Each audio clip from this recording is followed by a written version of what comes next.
Olá! Hoje a gente vai mergulhar num tema que, olha, vai muito além da tecnologia. É sobre uma busca de milhares de anos por clareza, por verdade. Vamos explorar como o Bitcoin entra nessa história para tentar restaurar o sinal de informação mais crucial de qualquer civilização: o preço. Bora lá! Para começar, vamos pensar numa ideia que parece meio maluca. E se a internet, essa rede que conecta o mundo todo com informação vital, fosse na verdade muito mais antiga do que a gente imagina? E se a infraestrutura dela não fosse de fibra ótica, mas de algo completamente diferente?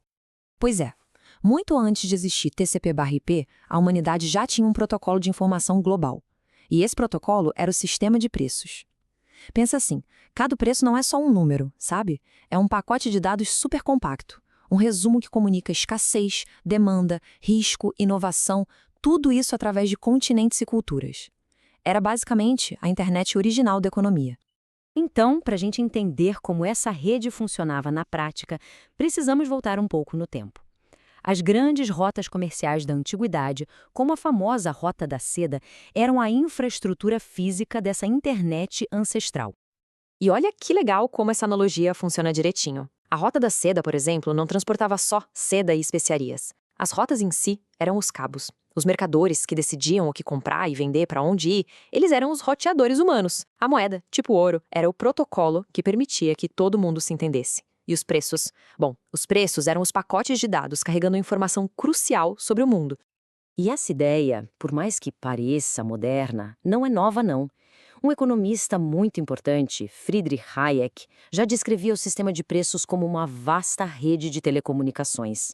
É um mecanismo que, de forma espontânea, coordena o conhecimento espalhado por milhões de pessoas e permite que a sociedade se organize de forma complexa. Ok, mas, como em qualquer rede, o que acontece quando o sinal fica ruim? Quando a informação que está sendo transmitida não é mais confiável. É aí que o problema começa. É o verdadeiro conflito da nossa história.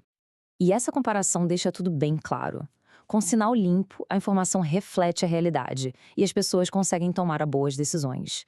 Agora, quando o sinal está distorcido, cheio de ruído, ele passa a refletir interesses políticos, interesses de grupos específicos. E o resultado? Decisões ruins, desperdício de recursos e, no fim, crises. E como esse sinal fica tão ruim assim? Não é por acidente. Geralmente, são políticas bem deliberadas. Manipular a quantidade de dinheiro que existe, controlar os juros na canetada, dar subsídios que escondem os custos reais das coisas.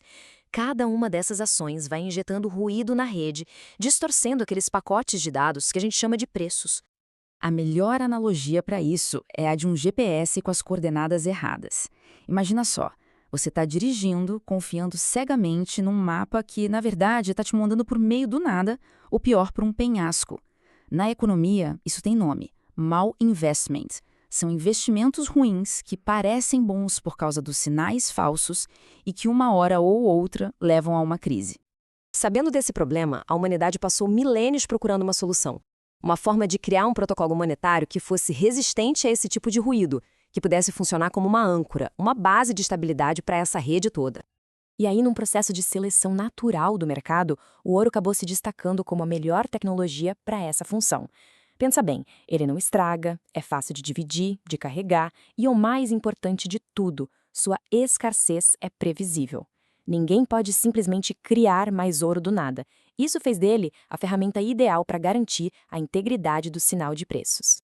O ponto crucial é esse: o ouro não era perfeito. Longe disso. Era difícil de transportar, lento para fazer transações, mas ele tinha uma virtude que superava tudo: a honestidade. A sua oferta não podia ser manipulada por um capricho político, e isso garantiu que o protocolo monetário continuasse neutro e confiável. Só que essa âncora que estabilizou a economia global por séculos foi deliberadamente cortada no século XX. E a partir daí a nossa rede econômica ficou completamente à deriva. Essa linha do tempo conta bem essa história. A gente vê uma jornada longa em direção a uma base monetária sólida, que deu seu auge ali no padrão ouro clássico. Mas aí vieram as guerras mundiais, que enfraqueceram o sistema, até que em 1961 o último elo com essa realidade foi quebrado. 1971. Grave bem este ano. Foi quando o presidente americano Richard Nixon, de uma canetada só, acabou com a conversibilidade do dólar em ouro. A partir daquele momento, todo o dinheiro do mundo passou a ser fiduciário, ou seja, baseado apenas na confiança e no decreto dos governos. A âncora foi extinta.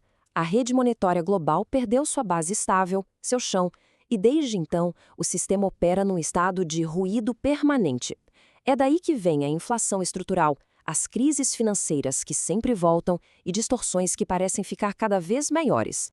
É exatamente para tentar resolver esse problema que o Bitcoin foi criado. Ele não é só uma moeda digital, é na verdade uma tentativa de engenharia para criar uma nova âncora monetária, uma âncora incorruptível feita para a era da internet. E quando a gente compara os protocolos, a diferença fica gritante. O ouro é íntegro, mas sua oferta futura é incerta. A moeda fiduciária tem oferta ilimitada e depende da confiança em políticos. Já o Bitcoin traz algo totalmente novo, uma escassez absoluta, garantida pela matemática e uma integridade que é assegurada por criptografia. Suas características essenciais atacam diretamente as falhas dos sistemas antigos. Uma política monetária que não muda tira o poder de manipulação. A descentralização acaba com um ponto único de falha. Ele foi projetado do zero para ser um mensageiro honesto, um mensageiro neutro. Certo, e daí? O que acontece com o mundo se esse sinal monetário honesto for restaurado? As implicações vão muito, mas muito além da economia.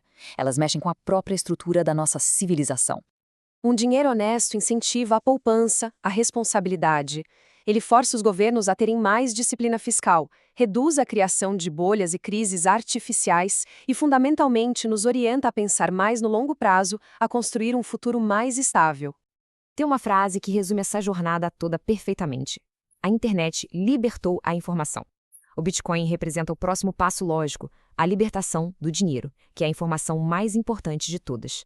É sobre devolver à economia algo que ela sempre precisou, a verdade. E a gente termina com essa pergunta.